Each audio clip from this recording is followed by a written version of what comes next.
Okay, getting back into this phase two. Right now, this is all vine charcoal, which is great to start out with, but as we talked about, has its limitations. A big one is that none of this is black yet. A lot of it's kind of a light or medium gray. So the first thing I'm going to do next is grab my compressed charcoal sticks. Just so you guys know, I rarely use these. Here, let me get my little baggie out. One, I can't say this enough that in your drawing, like tackle boxes, whatever you're using to organize everything, go ahead and take your charcoal out and just put them in a little like Ziploc baggie. They're great to organize everything because otherwise you're going to get dust all over the place. But I rarely use the charcoal sticks in this long form like this when I'm trying to shade big areas, just because this is a little too big to kind of handle across like a whole drawing, unless I'm working really, really large. So on a typical 14 by 17 or 18 by 24, somewhere in there, I like to break them into chunks that are more like manageable, smaller parts. Not super small, break them into half sticks or something. But the reason for that is I can fit into tighter spaces. So I'm going to look at in my image where I think the darkest darks are. And you might look at it and say, well, the whole background's black. But look at that background closely because there's actually yellow reflection up into the background about a shape like this. So that's going to be lighter than this. And then really the darkest darks are going to be way over here where we're in total shadow. So I'm going to go ahead and using that compressed charcoal now, get a little bit of that really deep dark right up against my mug over here in the far background behind the mug and also back behind the handle. Now, the reason why I want to do this early on is take a look at just how bold and dark that is. And when you put that in, it's like, oh, that's way darker than most everything else that I have in the image. Again, on screen, I'm hoping this shows up as well as it does in real life, but this is a good 3-4 steps darker than anything I had with my vine charcoal. So this area up here is also very dark in the background.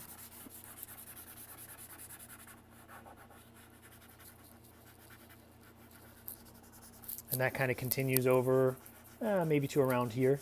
It does start to fade off and lighten up a little bit as we go this way. And part of that is because we're getting closer to the light source over here, further from the light source as we go to the left.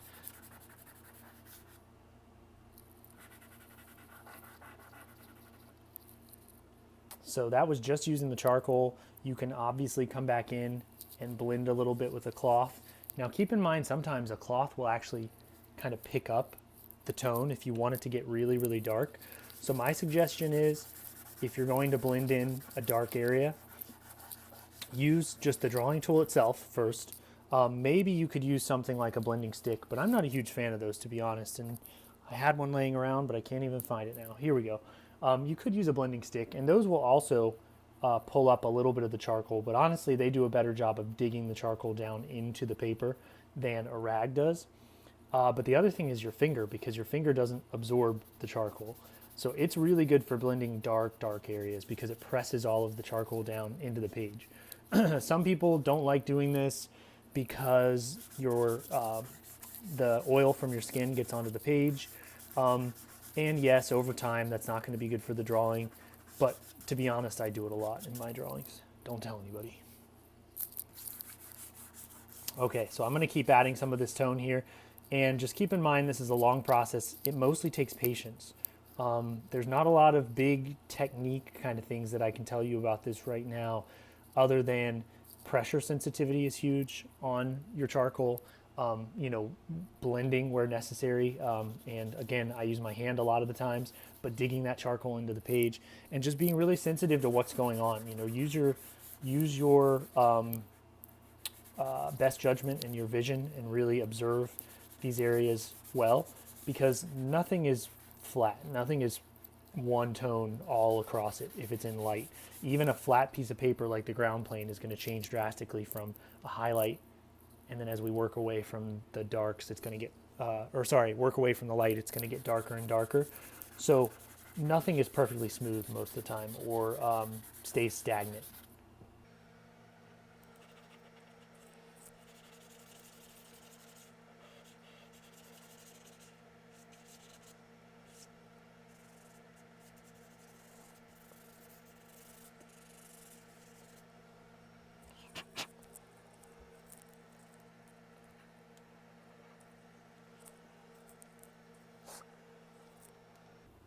Okay. So if you notice, much richer and darker back here. I've tried to fade a little bit lighter as we've worked our way in this direction. That's just less pressure on the charcoal. And then not very, but quite significantly lighter through here, again, because there's a reflection of light coming off of the yellow paper into this background. It's a kind of shiny black back here. The reason why it's important that we lighten this up is that if you look at the mug here, the mug itself is actually darker right on the edge of the mug. It's darker right here than the background is. So we need to really lay on some deep darks right on this outer edge. And here you have to be a little bit careful that you don't dig in or go wildly outside of the edge that you need to be in. But it's really dark at first, and then it's going to fade a little lighter as we work our way toward that highlight.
All right, so I'm just going to continue around, kind of bouncing around, laying in more darks and lights. Something I wanted to mention really quickly is just that openings of jars or cups like this can be areas that people overlook and just, okay, it's dark, I'm just going to wash in jet black the whole way across here. Just make sure that you don't go the lazy route like that. So take a look at something like this really closely and realize that just like this is rounded this way, the front of the cup, the back of it's rounding this direction. And this area are in more shadow, and there's a little light that gets caught right here.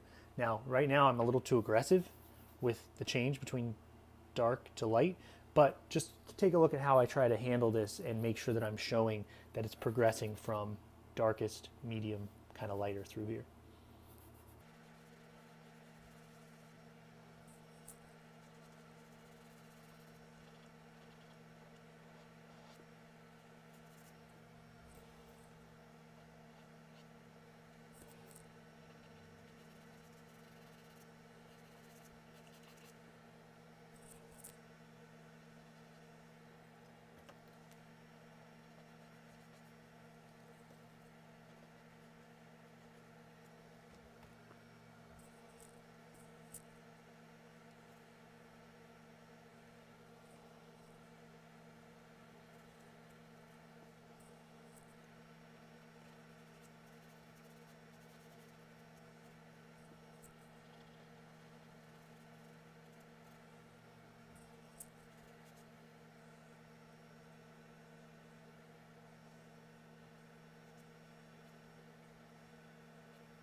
So for the sake of time, this, like most of my videos, probably won't turn out to be a finished product.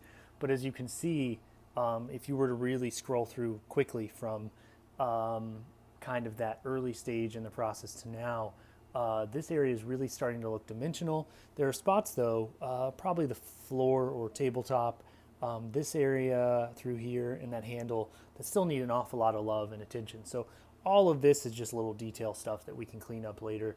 But there's an awful lot of edges that are hazy and soft, in some cases maybe a little too sharp, but that we need to kind of attend to. So that's what I'm going to be doing. Won't be talking too much, and I'm just going to be bouncing around the still life.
All right, guys, so maybe not 100% all the way finished, but really coming along here. Notice that it's starting to feel pretty believably kind of rounded and dimensional, all sinking into the same light source. Really important that it feels like the light's coming from here, wrapping around the object and casting the shadow. And most importantly, I hope that it's easier for you guys to think of this as something that's doable when you see how rough and loose it can start out, and then slowly over time it builds to this sort of a level. A last little touch, if you feel that your highlights aren't quite bright enough, especially if you want to make one highlight stand out even more than the others, sometimes you can take a white, either charcoal or pastel pencil, and you can come back and just brighten up the highlights a little bit. Now mine, I was able to erase out to a pretty high level of light, which was good. But if you feel like you've still got some gray on the page, you can sometimes come back in with a little white. Now be careful, because if you mix the white with the gray, it kind of turns into this gross blue color that's not all that desirable, at least in my opinion. So really what you want to do is only lay that onto areas that you know for sure are pretty much just as erased as possible. So I'm only adding that to a couple key areas, maybe this highlight, maybe this shiny bit on the rim here. But as you can see, that might just give us a little bit of a extra sort of a feel of shine or glow across those shiniest of areas. Again, be careful, you don't want to mix that in on top of the gray, because it just kind of turns into this new color that's not so great. All right, guys.